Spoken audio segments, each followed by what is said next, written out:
अस्सलाम वालेकुम। आज हम टीईटी एग्ज़ाम के तहत रियाजी इस मज़मून में इल्म हिंसा के बुनियादी तसव्वुरात के बारे में सवालात और जवाबात देखेंगे। हमने इससे पहले के कई वीडियो में इल्म हिंसा के बुनियादी तसव्वुरात के बारे में तफसील से मालूमात हासिल की थी कि उनके बुनियादी तसव्वुरात में जैसे नुक्ता ख़त, ख़िता ख़त, शुआ, मुतवाज़ी ख़ुतूत के और वगैरह के बारे में हमने बहुत सी मालूमात हासिल की थी। अब इस जो हमने मालूमात देखी है उस पर चंद सवालात और उसके जवाबात के बारे में हम यहाँ पर डिस्कस करेंगे। यहाँ पर सवाल दिया गया है, एक नुक्ते से कितने खतूत गुज़र सकते हैं, यानी एक जो नुक्ता है उससे कितने खतूत गुज़र सकते हैं। तो यहाँ पर उसका सही जवाब है बेशुमार, यानी एक नुक्ते से बेशुमार खतूत गुज़र सकते हैं। यहाँ पर सवाल दिया गया है, 3 या ज़्यादा खतूत एक नुक्ते से गुज़रते हैं तो इस नुक्ते को कौन सा नुक्ता कहते हैं, यानी 3 या 3 से ज़्यादा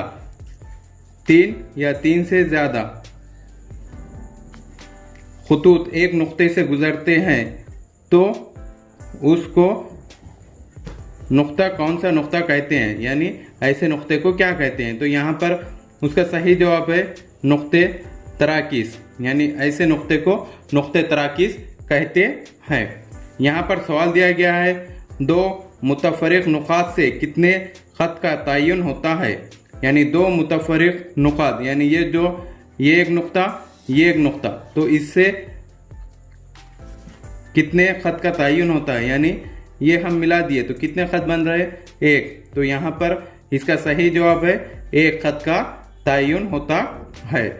यहाँ पर सवाल दिया गया है, एक ख़त और उसके बाहर वाक़ एक नुक्ते से कितने मुस्तवी का तयन होता है, यानी एक ख़त और उसके बाहर वाक़ एक नुक्ते से कितने मुस्तवी का तयन होता है। यहाँ पर 4 ऑप्शन दिए गए हैं, उसमें सही जवाब है 2, यानी 2 मुस्तवी का तयन होता है। अब इसके बाद सवाल दिया गया है, 3 या ज़ायद खतूत अगर एक नुक्ते से गुजरे तो इन खतूत को कौन से खतूत कहते हैं, यानी 3 या ज़ायद खतूत अगर एक नुक्ते से गुजरे तो, यानी 3 खतूत या उसके ज़ायद खतूत अगर एक नुक्ते से गुजरे तो इन खतूत को कौन से खतूत कहते हैं। तो यहाँ पर उसका सही जवाब है मुतराकिस खतूत, यानी ऐसे खतूत को मुतराकिस खतूत कहते हैं।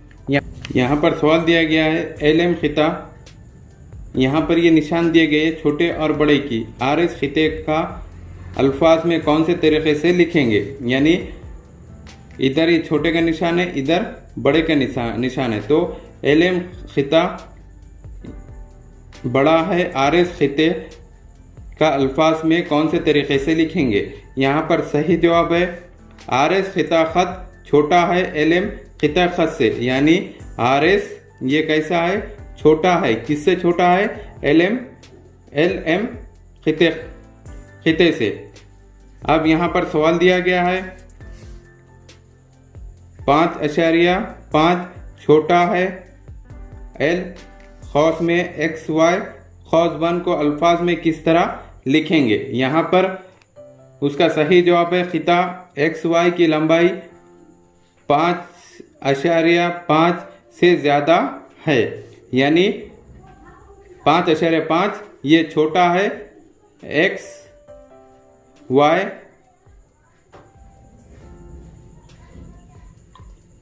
XY से, यानी 5.5 छोटा है XY से। यहाँ पर जवाब के हिसाब से देखेंगे कि किस तरह लिखेंगे, तो खिता SY की लंबाई 5.5 से ज़्यादा है। यहाँ पर अब सवाल दिया गया है, अगर 2 खतूत एक दूसरे पर उमूद हो तो इस पर कौन सा ज़ाविया बनता है, यानी अगर 2 खतूत एक दूसरे पर उमूद हो तो इस पर कौन सा ज़ाविया बनता है।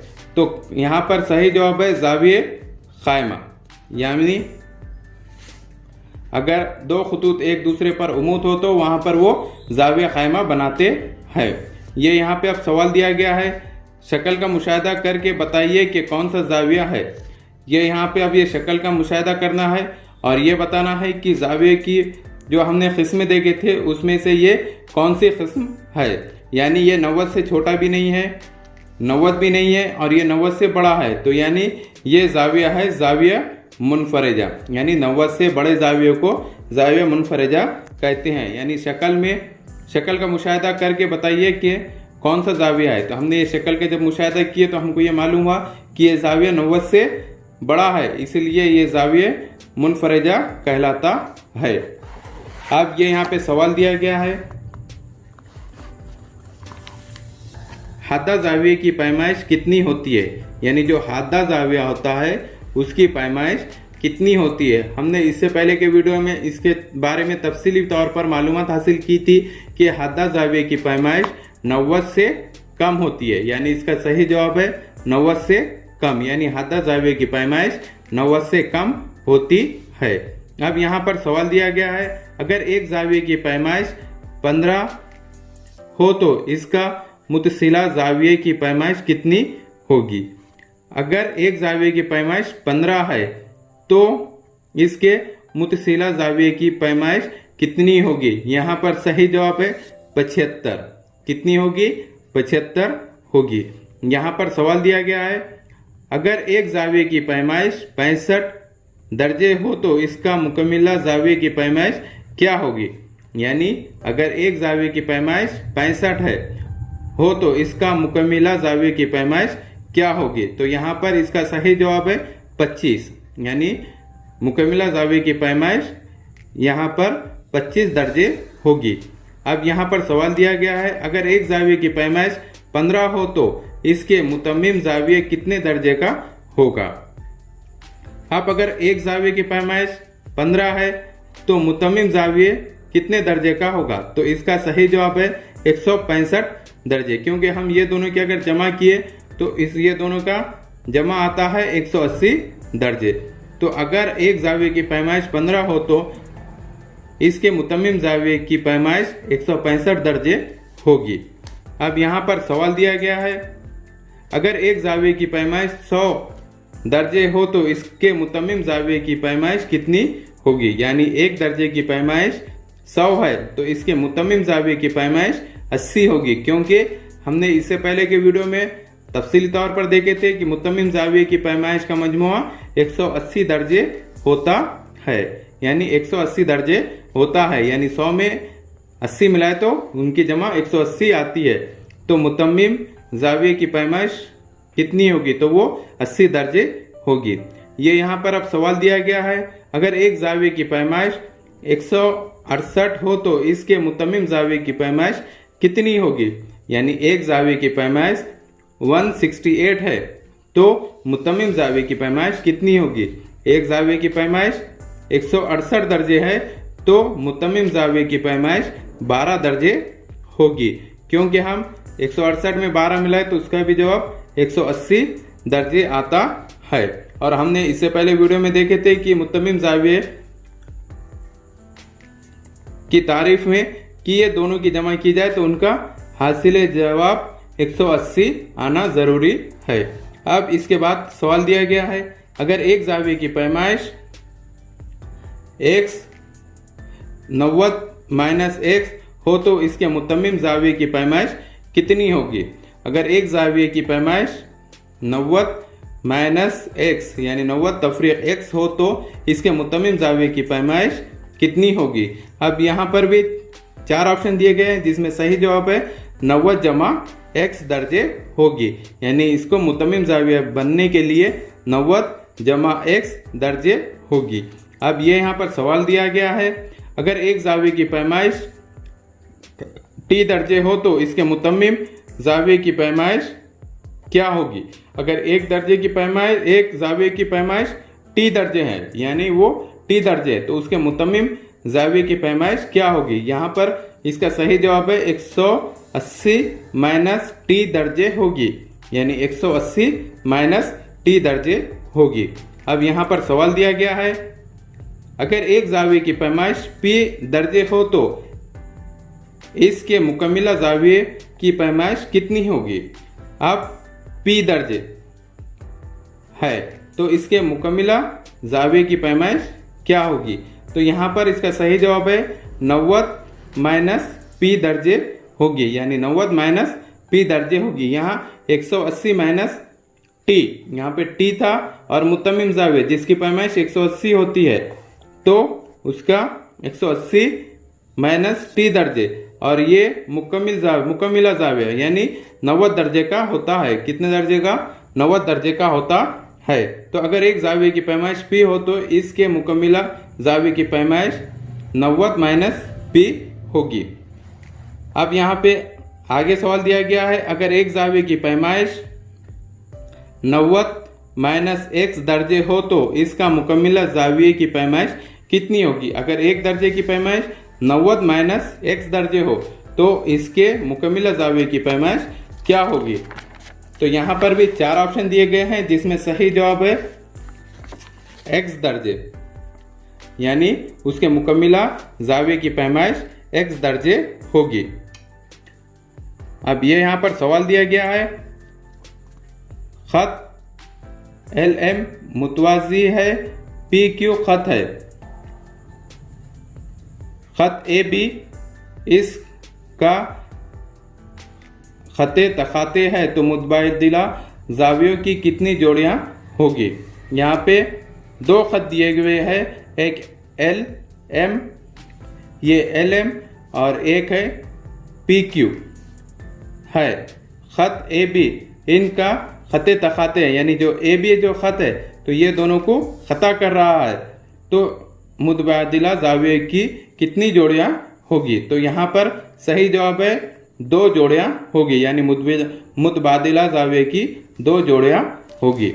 अब ये यहाँ पर सवाल दिया गया है, नीचे की शक्ल में मुतबादिला जाविये की कितनी जोड़ियां बनेगी। अब ये यहाँ पे सवाल दिया गया है जहाँ पे हमको ये बताना है कि यहाँ पर मुतबादिला जावियों की कितनी जोड़ियां बनेगी। यहाँ पर सही जवाब है 4 जोड़ियां बनेगी, यानी ये शक्ल में 4 जोड़ियां मुतबादिला जाविये की बनेगी। अब ये यहाँ पर सवाल दिया गया है, शक्ल ए में कौन से 2 खुतूत मुतवाज़ी है, यानी जो शक्ल ए है इसमें 2 खुतूत मुतवाज़ी कौन से है। तो यहाँ पर हम ये शक्ल देखने पर यह मालूम हो रहा है कि PQ मुतवाज़ी है RX के, तो यहाँ पर सही जवाब है PQ मुतवाज़ी है RS के, यानी शक्ल ए में 2 खुतूत जो मुतवाज़ी है वो PQ मुतवाज़ी है RX के। अब ये यहाँ पे सवाल दिया गया है, शक्ल ए में कौन सी नजरी जाविये की जोड़ियां सही है। अब ये यहाँ पे शक्ल ए में कौन सी 2 नजरी जाविये की जोड़ियां सही है, यानी जाविया POL और जाविया RGO ये नजरी जाविये की जोड़ियां है। अब ये यहाँ पे सवाल दिया गया है, शक्ल ए में मुतकाबिला जावियों की सही जोड़ियां कौन सी है, यानी शक्ल ए में मुतकाबिला जावियों की सही जोड़ी कौन सी है। ये यहाँ पर भी 4 ऑप्शन दिए गए हैं जिसका सही जवाब है जाविया RGM, यानी जाविया RGM और जाविया SGO और जाविया SGO ये कैसी है, मुतकाबिला जावियों की जोड़ियां है। अब ये यहाँ पे सवाल दिया गया है, शक्ल ए में एक जानिब बनने वाले जाविये दाखिली जावियों की जोड़ियां कौन सी है। अब ये यहाँ पे शक्ल में दाखिली जावियों की जोड़ियां कौन सी है, यहाँ पर जाविया QOG, जाविया QOG यानी ये QOG और जाविया OGS और जाविया OGS ये जाविया कौन से है, दाखिली जावियों की जोड़ियां है, जाविया QOG और जाविया OGS। अब ये यहाँ पे सवाल दिया गया है, शक्ल ए में मुतबादिला जाविये की कौन सी जोड़ी सही है, यानी अब ये शक्ल ए में कौन से मुतबादिला जावियों की जोड़ी सही है। तो ये यहाँ पर जाविया POG POG, जाविया OGS, जाविया OGS, यानी इसका सही जवाब है जाविया POG और जाविया OGS, यानी ये मुतबादिला जावियों की सही जोड़ियां है। अब ये यहाँ पर सवाल दिया गया है, शक्ल में जाविया AOC यानी जाविया AOC 110 दर्जे है, तो जाविया COB कितने दर्जे होगा, यानी COB ये कितने दर्जे होगा। ये 110 दर्जे है, तो ये जाविया कितना होगा। यहाँ पर सही जवाब दिया गया है, वो जाविया 70 दर्जे होगा, यानी COG जाविया COB जाविया 70 दर्जे होगा। क्यों? क्योंकि ये 180 दर्जे का जाविया है, इसमें से 110 निकल गए तो 70 बचे, इस वजह से ये 70 दर्जे का जाविया बनेगा। यहाँ पर 70 दर्जे का जाविया बनेगा। यहाँ पर सवाल दिया गया है, शक्ल में x की पैमाइश क्या होगी, यानी ये जो शक्ल है इसमें x की पैमाइश क्या होगी। इस शक्ल में x की पैमाइश 145 होगी। क्यों? क्योंकि यहाँ पर 180 दर्जे का ये जाविया है, इसमें से 35 दर्जे निकल गए, बचे 145 दर्जे, क्योंकि ये दोनों की पैमाइश 180 दर्जे होती है। तो यहाँ पर सही जवाब है 145 दर्जे। अब यहाँ पर सवाल दिया गया है, नीचे की शक्ल में x की पैमाइश कितनी होगी। यहाँ पे x की पैमाइश कितनी होगी, यहाँ पे पैमाइश 45 दी हुई है और ये 45 दर्जे, तो ये यहाँ पर कितनी होगी 45 दर्जे। क्यों? क्योंकि यहाँ पर ये जाविया खाइमा बन रहा है, जाविया खाइमा यानी 90 दर्जे का जाविया, इसलिए ये 45 है तो ये भी 45 दर्जे ही होगी। तो यहाँ पर सही जवाब है 45 दर्जे। आप इस यहाँ पर सवाल दिया गया है, नीचे की शक्ल में t की पैमाइश कितनी होगी, यानी ये जो t है तो इसकी पैमाइश कितनी होगी। क्योंकि यहाँ पे ये 90 दर्जे है, ये 40 दर्जे है और ये पूरे दोनों का तीनों का मजमूआ 180 दर्जे होता है। तो यानी ये 40 ये 90, तो ये कितनी होगी 50 दर्जे, यानी टी की पैमाइश कितनी होगी 50 दर्जे। इसका सही जवाब है 50, क्योंकि ये तीनों का मजमूआ 180 होता है। अब यहाँ पर सवाल दिया गया है, नीचे की शक्ल में ए की पैमाइश क्या होगी। अब यहाँ पर ये भी ए है, ये भी ए है, ये भी ए है, ये भी ए है। अब ए की पैमाइश क्या होगी, और ये पूरा 180 दर्जे का जाविया है, तो ए की पैमाइश 45 होगी, क्योंकि ये भी 45 है, ये भी 45, यानी 45 45 90 दर्जे का ये जाविया खाइमा बन रहा है। ये भी 45 है, ये भी 45 है, यानी ये पूरे ए की कीमत कितनी हो रही है 45 दर्जे है। अब यहाँ पर सवाल दिया गया है, नीचे की शक्ल में मुत्तमिम जाविये की जोड़ियाँ कितनी हैं, यानी यहाँ पर मुत्तमिम जाविये की जोड़ियाँ कितनी बन रही है। तो यहाँ पर सही जवाब है 4, यानी मुत्तमिम जाविये की 4 जोड़ियाँ बन रही है। अब यहाँ पर सवाल दिया गया है, अगर 3 या जायद नुकात एक खत से में वाक़ ना हो तो इन नुकात को क्या कहते हैं। अगर 3 या जायद, यानी ये खत, ये एक नुक्ता है, ये एक नुक्ता है, ये एक नुक्ता है, ये एक नुक्ता है, ये यहाँ पर एक खत में वाक़ ना हो, ये एक खत में वाक़ नहीं, ये 3 नुक्ते एक खत में, ये एक खत में वाक़ नहीं है, तो ऐसे खतूत को हम गैर हमखत्ती नुकात कहते हैं, यानी ये हमखत्ती नुकात नहीं है। अगर इसके बाजू ये नुक्ता होता तो ये हमखत्ती नुकात होते थे, मगर ये नुक्ता ऊपर चले गया तो ये हमखत्ती नुकात नहीं है, यानी ये एक खत में नुकात नहीं है। अगर 3 या जायद नुकात एक खत में वाक़ ना हो तो इन नुकात को क्या कहते हैं, इन नुकात को हम गैर हमखत्ती नुकात कहते हैं। इस तरह के हमारे एजुकेशनल वीडियो देखने के लिए हमारे चैनल को सब्सक्राइब करें, बेल आइकन दबाएं, लाइक करें, शेयर करें और आगे के वीडियो बनाने के लिए हमें कमेंट्स करें। Thank you.